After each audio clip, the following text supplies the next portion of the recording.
Okay, good evening. I'll call everyone to attention now. We start the session. My name is Matthew Flanagan, and I'll be moderating tonight. And before we get into the speakers, I'm going to give a brief introduction to set the parameters of the discussion tonight. So there's a deep philosophical question about whether or not moral values and moral duties can exist independently of God. And in his book, Robust Ethics, the Metaphysics and Epistemology of Godless Normative Realism, Erik Wielenberg defends the contention that moral values and duties can exist independently of God. And he proposes a position called robust realism, the thesis that moral requirements and values exist as sui generis, non-natural properties which supervene upon natural properties. Now, this view, normative realism, robust normative realism, has received important defences in recent philosophy by people such as Schaefer-Landau, Derek Parfit, and so on. And it entails that moral reality does not depend on God for its existence. However, Erik Wielenberg notes quite correctly that this implication has received, in his words, very little attention, much less defence, from its prominent defenders. Engagement with theistic approaches to morality is almost entirely absent from recent book-length defences of robust normative realism. And Erik thinks this is problematic because there exist both worthwhile theistic theories of morality and challenging arguments against secular moral realism. And a significant number of contemporary theists in the last few decades, such as Linda Zagzesby, Mark Murphy, Nicholas Walterstorff, William Lane Craig, Thomas Carson, Robert Adams, have developed accounts of moral properties in which God plays a central role. And Erik says that to the extent that these theories are plausible, they constitute a viable alternative to robust normative realism and present a challenge to this view. And so his book is probably one of the first book-length defences of robust realism that attempts to meet these challenges. And he really does two things. He critiques the objections that theists raise against secular theories like this, and he also wants to argue that his theory is more plausible. And so tonight we've got a panel of people to discuss Erik's work, and we're going to basically proceed like this. We're going to have William Lane Craig is going to be 20 minutes speaking, and then Mark Murphy will speak for 20 minutes, and then we'll have a 5-minute break. After that we'll have Tyler McNabb and Adam Johnson, each for 20 minutes, and then a 5-minute break, and then Erik will get 40 minutes to respond, and then we'll have a Q&A after that. So without much further ado, I'll introduce you to William Lane Craig, Research Professor at Talbot Theological Seminary. Thank you.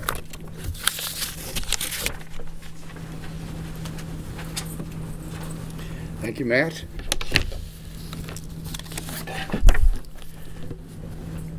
With his slim but densely packed book, Robust Ethics, the Metaphysics and Epistemology of Godless Normative Realism, Erik Wielenberg has emerged as the most important contemporary critic of theistic metaethics.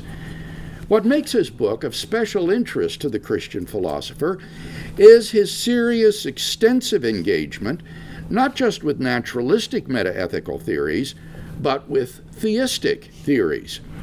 Himself a non-theist, Wielenberg is fighting a two-front war. On the one hand, against fellow naturalists who deny the objectivity of non-natural moral values and duties, and on the other hand, against theists who root the objectivity of moral values and duties in God. Wielenberg affirms the reality of objective, non-natural moral values and duties without affirming the existence of God. He calls his view godless normative realism.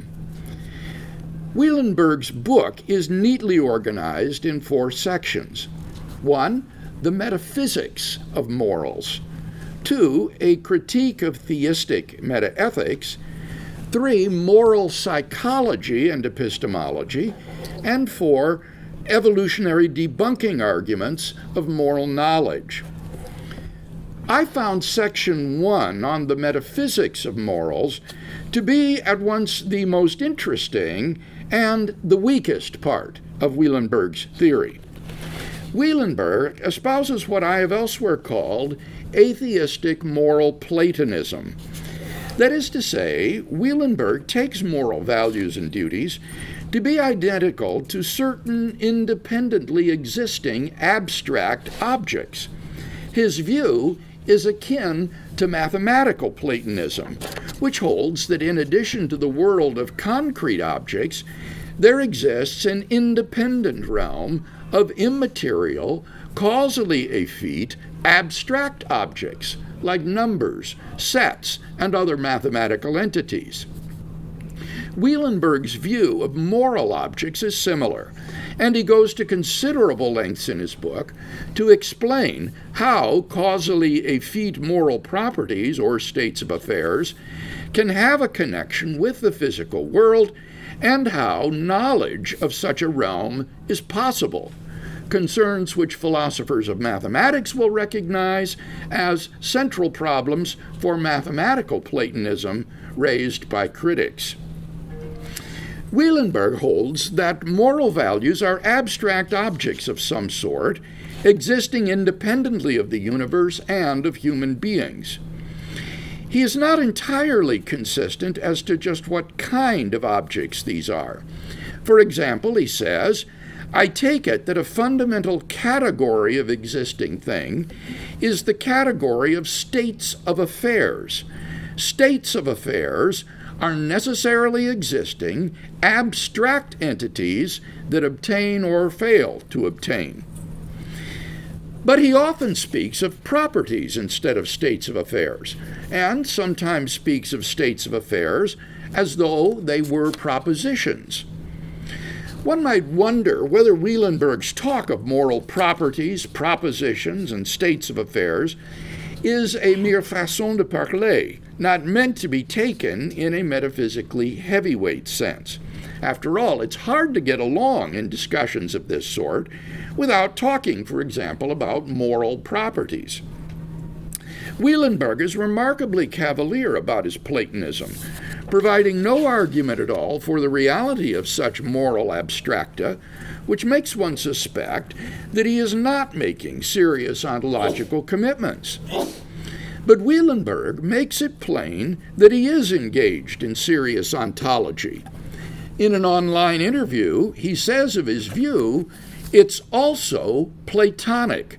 People sometimes use Platonic as a kind of criticism, but I embrace the label. Section 1 of Robust Ethics is, as I say, devoted to the metaphysics of morals, and it is to his moral Platonism that Wielenberg recurs in exploiting his view against both theists and his fellow naturalists in grounding the objectivity of moral values and duties. The credibility of Section 1's treatment of the metaphysics of morals sends its reverberations through the remainder of the book. For example, Wielenberg's fascinating discussion of evolutionary debunking arguments in Section 4 ultimately depends upon the mysterious causal relation supposedly obtaining between physical objects and moral abstracta, which is perhaps the most obscure point in Wielenberg's philosophy. Because Wielenberg wants to affirm the objectivity and even necessity of moral values and duties, he cannot take them to be mere byproducts of biological evolution and social conditioning. Rather, he must find some transcendent ground for the objectivity of moral values and duties. He finds this in moral Platonism. Wielenberg holds that when the right physical situations occur in the world, these abstract moral objects supervene on the situations. So, for example, the abstract object goodness supervenes upon two persons loving each other so that their loving each other is objectively good. Most of us probably think that abstract objects have at most a sort of conceptual reality. But for the Platonist, these objects are objectively real. Unfortunately, Platonism is a metaphysical view which is so extravagant that it makes theism, which itself involves substantial metaphysical commitments, look modest by comparison. The prominent metaphysician Peter van Inwagen explains, and I quote, "The Platonist must think of objects of what there is as falling into two exclusive and exhaustive categories, the abstract and the concrete. If X falls into one of these categories and Y into the other, then no two things could be more different than X and Y. The differences between God and this pen, he says, pale into insignificance when they are compared with the differences between this pen and the number 4. Indeed, the number seems no more like the pen than like God. The difference between any abstract object and any concrete object would seem to be the maximum difference any two objects could display. Given this strange bifurcation of reality into these two causally unconnected domains, it would be much more credible to suppose that one of the categories is empty. But concrete objects are indisputably real and well understood, in contrast to abstract objects. So Van Inwagen maintains the presumption should be that abstract objects do not exist. Nominalism of some sort is thus the default position.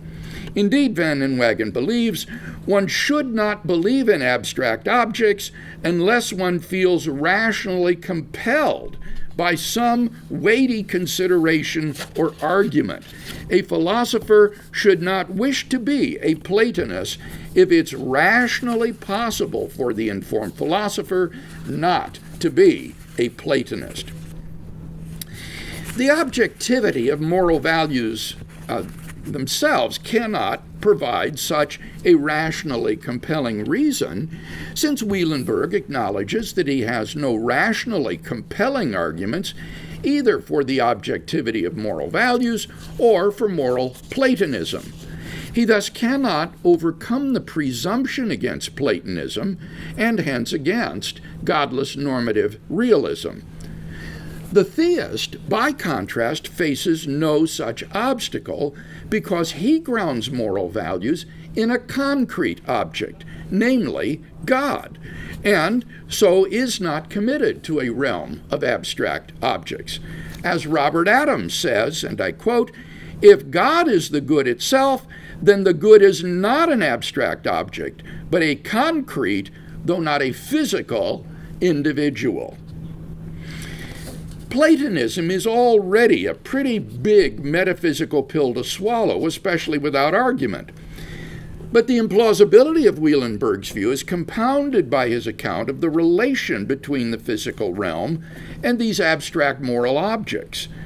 In Wielenberg's view, when the right physical situations occur in the world, these abstract objects supervene on the situation.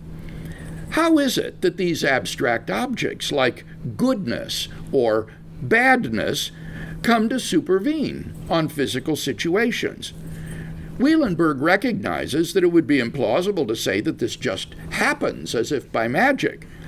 Rather, he claims that the physical objects cause the abstract objects to supervene on physical situations. This is not ordinary supervenience. It's what Terence Horgan has dubbed super-dupervenience. Unfortunately, Wielenberg's super-dupervenience is utterly mysterious. How can a physical object somehow reach out and causally connect to a transcendent, causally isolated abstract object? Ironically, in order to make his claim plausible, Wielenberg has to appeal, of all things, to theism as an analogy to his view. He writes, and I quote, "A paradigmatic example of the sort of robust causation that I have in mind is the causal relation that many theists take to hold between a state of affairs being directly willed and the obtaining of that state of affairs. Theists typically maintain that if God wills that P, this necessarily brings it about that P obtains. I propose to construe the making relation involved in supervenience as this sort of robust causation." Unfortunately, this analogy fails precisely because neither God nor the universe is an abstract object. God and the universe are concrete objects endowed with causal powers and dispositions, which can therefore be causally related to each other. But how physical objects can be causally connected to abstract objects is wholly obscure. In response to this objection, Wielenberg retorts that it is also obscure how non-physical entities like God can be causally connected to physical entities.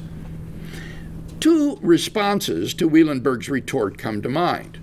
First, how non-physical and physical entities can be causally connected is not as obscure as how concrete and abstract objects can be causally connected. For God and the universe are both concrete objects endowed with causal powers. Therefore, a causal connection between them is not as obscure as such a relation between concrete and abstract objects, which are utterly diverse. Second, in the case of our own selves, we have experience of the causal connection of our immaterial mind with our body, even if we do not understand how it works. Indeed, our most intimate acquaintance with causation is our mind's ability to affect our body. By contrast, we have no experience of a causal connection between abstract and concrete entities. Moreover, we may ask, how do these physical situations know which abstract objects to instantiate?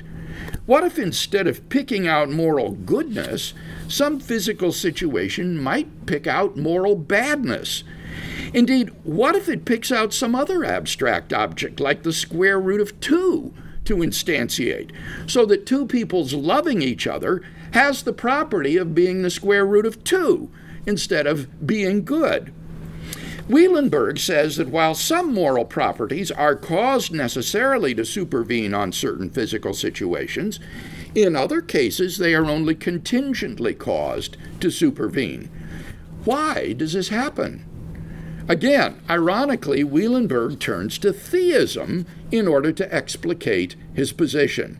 He invites us to consider the doctrine of divine conservation. I quote, "According to that doctrine, God not only brings all contingent things into existence, he also sustains or keeps them in existence for each moment that they exist. There is a robust causal relation between divine willing and every contingent thing at each moment of its existence." One way of construing my proposal, then, is as a doctrine of non-moral conservation. Whatever moral properties are instantiated are conserved or sustained by various underlying non-moral properties via a robust causal relation that holds between the relevant non-moral and moral properties. But once again, the analogy with theism fails, for God is a personal agent who freely chooses to sustain in being certain contingent things. By contrast, Wielenberg says that his proposal, quote, should not be understood as ascribing agency to non-moral properties. But without agency, how can these physical situations correctly select the right moral states of affairs to instantiate? The problem is not just that the holding of this causal relation between non-moral and moral states of affairs is, by Wielenberg's own admission, inexplicable.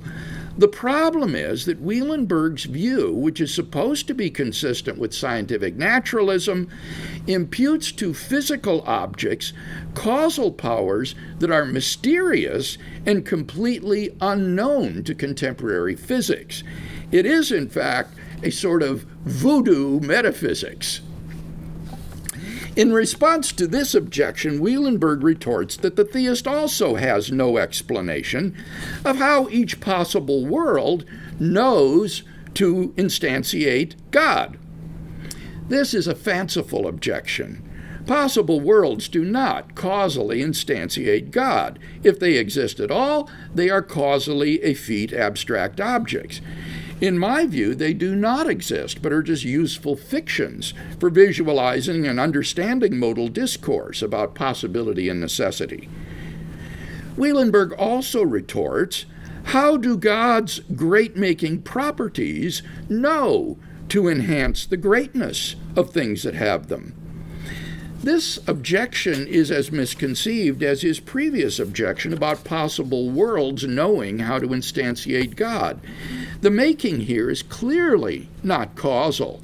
We just mean that if something is, say, powerful rather than weak, it is greater. There's no causality involved here at all. The question arises at this point as to what would remain of godless normative realism were Wielenberg to walk back his Platonism along with its extraordinary causal relations. Wielenberg has suggested that his moral Platonism might be dispensable without deficit. He writes, while in robust ethics I freely help myself to various abstract entities, properties, and states of affairs, it may be his emphasis that those aspects of my view are dispensable. Wielenberg explains that he means to affirm causal relations only between instances of physical properties and instances of moral properties. But if Wielenberg were to jettison his moral Platonism, then it seems to me his metaphysics of morals becomes vacuous. If, as he now says, quote, what is essential to my view is the existence of certain concrete particulars with irreducible moral features like goodness, badness, moral wrongness, and obligation, end quote, then Wielenberg's bold and interesting Platonistic account becomes explanatorily vacuous. For then, the metaphysical foundations for moral objectivity have been removed.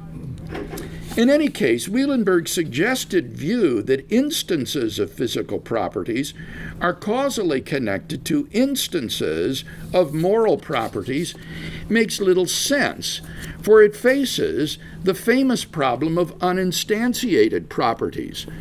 Suppose some moral property, say loyalty or civility, has not yet been instantiated in the course of human evolution. How then can some physical situation be causally related to loyalty so as to cause its supervenience upon that physical state of affairs? For there is literally nothing to be causally related to, there being as yet no instance of loyalty. The physical state of affairs must be able somehow to reach out and instantiate the moral property itself, in which case we are back to a mysterious causal connection between physical objects and abstract objects. Moreover, since property instances are particulars, Wielenberg is faced with the knotty problem of how some particular instance of loyalty, say Frederick's loyalty, gets appropriated and transferred to, say, Julian. It seems to me, therefore, that Erik Wielenberg faces some difficult choices if the metaphysics of morals, of godless normative realism, is to be salvaged. Either he sticks with his moral Platonism and so provides a justification of it, along with the defense of the peculiar causal relations he posits, or else he abandons it and constructs in its place a new metaphysics of morals, which is non-Platonic and yet explanatorily deep.